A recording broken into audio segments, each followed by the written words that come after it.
네, 안녕하세요. 오늘은 표본의 평균, 분산, 표준 편차에 대해서 배워보도록 하겠습니다. 우선 모집단의 평균, 분산, 표준 편차에 대한 얘기를 할 건데요. 어느 모집단에서 조사하고자 하는 특성을 나타내는 확률 변수를 X라고 했어요. 그러니까 어떤 모집단에서 특정한 어떤 모집단을 대상으로 어떤 조사를 하고 싶었겠죠? 그 조사의 결과, 그 조사를 하기 위한 그 특성 자체, 예를 들어서 어떤 물건을 이제 몇 개씩 뽑는지 그 개수라든가 아니면 점수라든가 이런 것들이 다 확률 변수 X의 대상자가 됩니다. 그랬을 때 X의 평균을 모집단의 평균이라고 해서 모평균이라고 불러줘요. 그리고 실제 표기는 M이라고는 하는데, 이제 우리가 보통 이 X를 앞에서 이렇게 보통 EX라고 우리가 배웠었죠. 아까 이것도 통용 가능한 표기이긴 해요. 통용이 가능하긴 한데 잘 쓰진 않습니다. 당연하게도.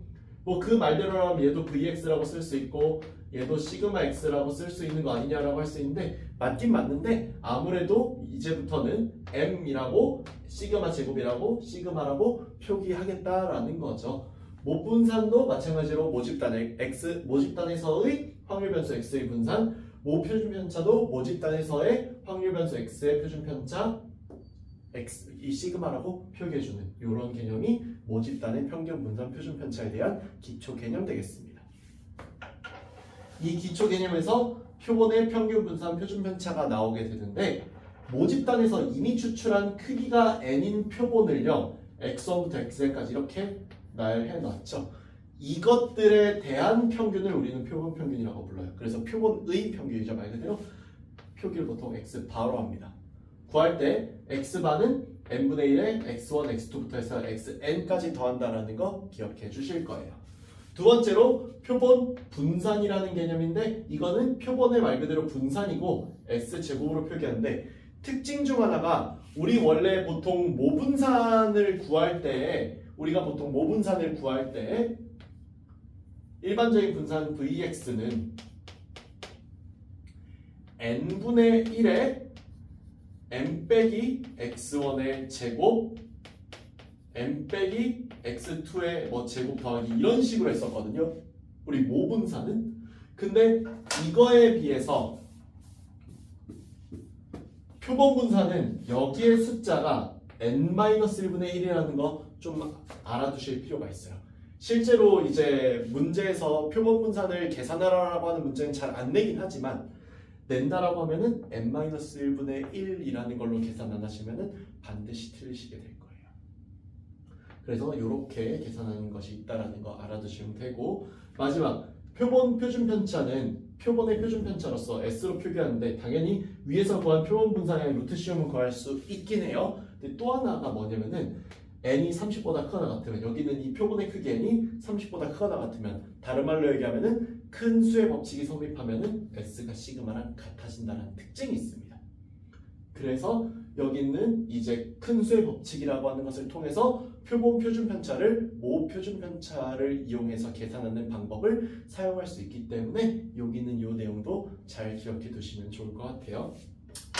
요거를 이제 제가 그림으로 간단히 표현해 보자면은 이런 느낌일 텐데, 우리가 어떤 모 집단에서, 지난 시간에도 그렸던 그림이지만 여기에서 어떤 특정한 표본들을 고르고 이 표본 안에서의 평균과 분산과 표준 편차를 내는 거기 때문에, 아무래도 모집단 자체와 표본 자체에서 나오는 값은 다를 수밖에 없어요. 물론 우연히 같을 수도 있죠.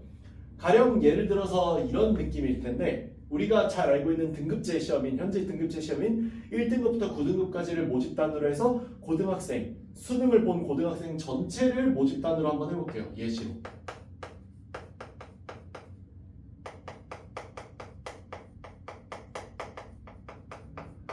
이 전체를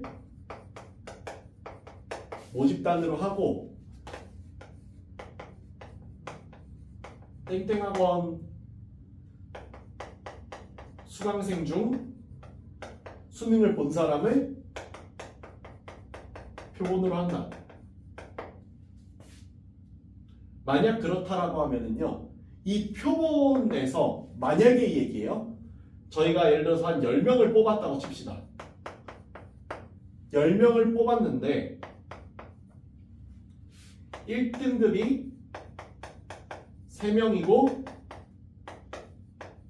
2등급이 4명이고 3등급이 3명으로 뽑혔다고 칠게요. 이 표본이. 그 수강생 10명밖에 없었는데 특정 학원에 그 수강생 10명밖에 없는 사람이 1등급이 3명, 2등급이 4명, 3등급이 3명이었다 라고 하면 이 학원은 이 표본은 2등급을 평균으로 갖는 게 정상이죠? 하지만 수능을 본 전체의 평균은 늘 언제나 5등급일 수밖에 없잖아요. 가운데 등급인 5등급이 항상 평균으로 나와야 되죠?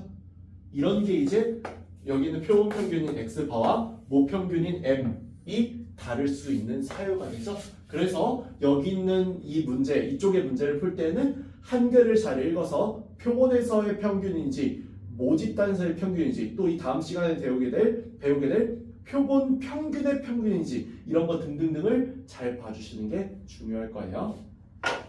이상 여기까지 해서 표본의 평균 분산 표준 편차에 대해서 배워봤고요. 다음 시간에는 표본 평균의 평균 분산 표준 편차의 계산법에 대해서 배워보도록 하겠습니다. 감사합니다.